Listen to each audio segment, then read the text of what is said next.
शागिर्दों को मजबूर किया कि वो किश्ती में सवार होकर उससे पहले पार चले जाएं, जब तक वो लोगों को रुखसत करे। और लोगों को रुखसत कर देने के बाद वो दुआ करने के लिए अकेला पहाड़ पर चला गया। शाम को वो अकेला वहां था, मगर उस वक्त कश्ती खश्की से बहुत दूर थी और लहरों से पैसी जाती थी, क्योंकि हवा उनके मुखालिफ थी। और रात के चौथे पहर वो पानी पर चलता हुआ उनके पास आया। जब शागिर्दों ने उसे पानी पर चलते देखा तो घबरा कर कहने लगे, ये कोई भूत है, और खौफ के मारे चला उठे। मगर यीशु ने फौरन उनसे कहा, हौसला रखो, ये मैं हूं, मत डरो। आज का अंजील हमें दो जानदार तस्वीरात पेश करता है। पहला मंजर जो पहले बयान किया गया, दूसरे वाक़ये के लिए पस मंजर फराहिम करता है। वो वाक़या जब यीशु पानी पर चलते हुए नजर आते हैं। सुबह सवेरे शागिर्द तेज हवा और सख्त लहरों से कश्ती को संभालने की कोशिश कर रहे थे। अचानक यीशु पुरस्कौन अंदाज में पानी पर चलते हुए उनके करीब आते हैं, जिससे वो घबरा जाते हैं।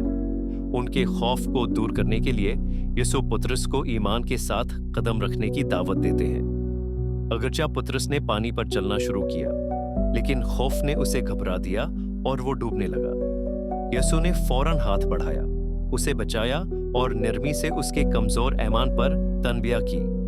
ये इब्तदाई मंजर इस वाक़ये के लिए पस मंजर फराहिम करता है। जब यीशु ने 5000 को खाना खिलाया तो उन्होंने लोगों को रुखसत किया और दुआ के लिए पहाड़ पर चले गए। अगरचा वो बाप के साथ कामिल इत्तेहाद में थे, मगर यीशु ने दुआ की ताकि वो अपनी इंसानी फितरत को जाहिर करें और हमें ज़ाती दुआ की अहमियत दिखाएं। इस अमल के जरिए यीशु ने सिखाया कि मुसलसल दुआ हमें जिंदगी के चैलेंजेस पर काबू पाने और खौफ पर ईमान से गालिब आने के लिए तैयार करती है। एक बड़ी रुकावट है नामुमकिन को मुमकिन बनाना, पानी पर चलना, जो कि इंसान के लिए मुमकिन नहीं। लेकिन जब हम दुआ को औलीन तरजीह बनाते हैं तो खुदा हमें ऐसे काम करने की क़ुव्वत देता है जो इंसानी तौर पर नामुमकिन मालूम होते हैं और हमारी नामुमकिन कोशिशों को कामयाबी में बदल देता है। दूसरा चैलेंज है खौफ। पतरस की तरह हम में से अक्सर सिर्फ इस वक्त पुकार उठते हैं जब हम मुश्किलात में डूबने लगते हैं। पतरस की पुकार, आए खुदावंद मुझे बचा, एक जरूरत पर मबनी दुआ थी, न कि खालिस मोहब्बत पर। अगर उसकी दुआ मुसलसल और मुस्तहकम होती तो उसका ईमान इतना मजबूत होता कि खौफ उस पर गालिब ना आता।